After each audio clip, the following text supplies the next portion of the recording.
Shalom, shalom, que Dieu vous bénisse. Quelle que soit la position où vous vous retrouvez, je prie que la grâce de Dieu soit avec vous.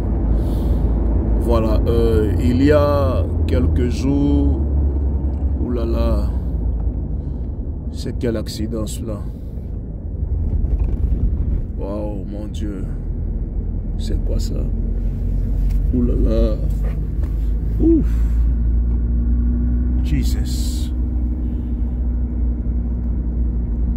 J'espère que vous voyez juste derrière moi. Voilà, j'étais disant qu'il y a juste quelques jours que j'ai enseigné sur un thème très important qui était que savez-vous du Saint-Esprit?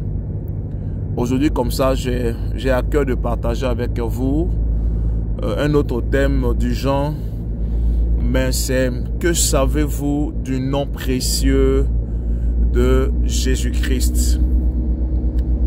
C'est important, très important de connaître la personne avec laquelle vous marchez. Quelqu'un dont vous dites être votre sauveur, être votre Seigneur, le sauveur personnel de votre vie. Il est très important de connaître la personne avec laquelle vous marchez. C'est-à-dire, vous ne pouvez pas faire chemin avec quelqu'un toute la vie durant et vous ne savez pas certaines choses de cette personne. Donc, c'est pour moi important, ici même, alors que je suis en train de vous parler, de partager avec vous ce que dit la Bible de Jésus en des thèmes très faibles, en des mots très faibles. Et je veux faire cela de façon séquentielle parce que j'ai 176 points que j'ai découvert sur Jésus, que j'ai découvert sur Christ, que je veux partager avec vous. Donc, on va faire ça en plusieurs séquences. Et là, je voudrais déjà commencer avec des points. Voilà, on en a 176, mais il est quand même important que nous puissions déjà commencer à vous donner quelques références bibliques qui parlent de ce que nous savons de Christ. Je vous invite à prendre votre Bible dans le livre de Matthieu chapitre 1, versets 18 à 25. Matthieu chapitre 1, versets 18 à 25. Et Actes chapitre 10. Là-bas, vous allez découvrir certaines choses très importantes. C'est pourquoi je vous invite à regarder votre Bible. Le thème que je vais aborder est très long, il est vraiment long, donc on va essayer en quelques 10 minutes seulement de parler. Et le verset sur lequel je vais m'appuyer pour commencer à développer ce que je dis, il se trouve dans le livre de Apocalypse chapitre 1, verset 8 et chapitre 22, verset 13. Il dit là-bas, je suis l'Aleph et le Tav. Je suis le premier et le dernier. Je suis le commencement et la fin. Vous savez, s'il y a une chose que vous devez savoir de Christ, s'il y a une chose que vous devez impérativement savoir de Christ, c'est que il est quasi impossible dans la vie de se situer dans le temps et dans l'espace, et ce de manière chronologique, que ce soit dans l'histoire de toute l'humanité, sans se référer à la naissance de Christ. Vous allez voir que dans toute l'histoire de l'humanité, que ce soit les archéologues, que ce soit les historiens, que ce soit ceux qu'on peut étudier à l'école ou dans nos universités, disons, on se refait toujours à la période de la naissance de Christ. C'est pourquoi vous verrez que dans les pages d'histoire, on dit avant ou après Jésus-Christ.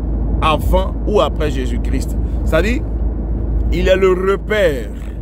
On ne peut jamais se situer, ou il est quasi impossible de se situer dans la chronologie, dans le temps et dans l'espace, l'histoire de toute l'humanité. Car la venue de Christ sur terre en est le repère et la référence.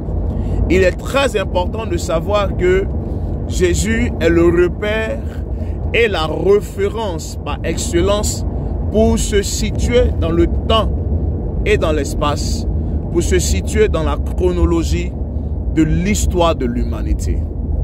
Ça, c'est la première des choses que vous pouvez savoir. Parce que Apocalypse chapitre 1, verset 8 et Apocalypse chapitre 22, verset 13 dit « Je suis l'Aleph, je suis le Tav ». L'Aleph, c'est la première lettre de l'alphabet hébreu. Et le Tav, c'est la dernière lettre de l'alphabet hébreu. D'autres versions disent « Je suis l'alpha et je suis l'oméga ».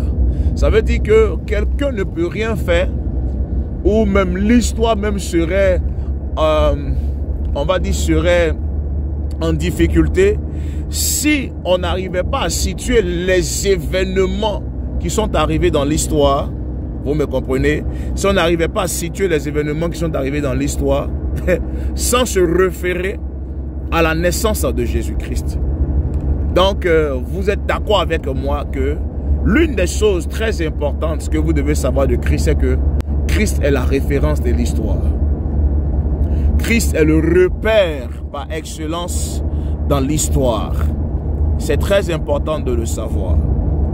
La deuxième des choses que vous devez savoir se situe dans le livre de Matthieu chapitre 5, verset 17. J'ai dit 10 minutes, hein. Voilà. Matthieu chapitre 5, verset 17. Et Ésaïe chapitre 9, verset 6. Ésaïe chapitre 53, verset 1 à 12. Ce sont des versets que je vous invite à lire. Vous savez, l'écriture dans sa majeure partie et les prophètes ne concentrent l'exercice de leur ministère que sur la naissance, le parcours, la mort, la résurrection et l'œuvre de la rédemption de Christ. C'est pourquoi la Bible, dans son introduction, son développement et sa conclusion, a pour thème central Jésus-Christ. Je ne sais pas si vous comprenez ce que je dis de façon exacte. C'est que tout ce que le prophète ou les prophètes ont pu faire dans la Bible, tout ce qu'ils ont pu dire, tout ce qu'ils ont pu annoncer, vous comprenez, la majeure partie de l'existence, de l'exercice de leur ministère dans la Bible ne se réfère qu'à Christ. Que ce soit l'introduction de la Bible, que ce soit le développement de la Bible, que ce soit la conclusion de la Bible, tout se refait ou tout a pour thème central Jésus-Christ. Donc lorsque vous voulez marcher avec Dieu, vous voulez marcher avec Christ, sachez que il est celui qui est le thème central de la Bible. Que ce soit depuis la Genèse, que ce soit dans le livre des prophètes majeurs comme des prophètes mineurs, tout ce qu'ils ont pu annoncer est christocentrique. C'est pourquoi l'un des messages ou le message eschatologique des signes de la fin des temps doit être christocentrique. C'est très important. Et je veux m'arrêter à là pour aujourd'hui. Je dis 10 minutes parce que je veux que de façon très précise, tu fasses de telle sorte que la compréhension de ce que je te dis te soit véritablement perceptible. Afin qu'à partir d'aujourd'hui, tu saches que les deux grandes informations sur les 176 vérités ou 176 points que j'ai à développer avec toi, la première des choses, c'est qu'on ne peut pas se référer dans le temps sans Christ et que tout ce qui se fait aujourd'hui, tout ce qui a été fait dans le passé avec les prophètes, toutes ces choses se sont concentrées sur Christ et le message n'est que Christ. J'espère que vous comprenez ce que je suis en train de dire. Ouh là là, aujourd'hui, qu'est-ce qui se passe avec ces accidents? Que Dieu vous bénisse et bonne journée à vous.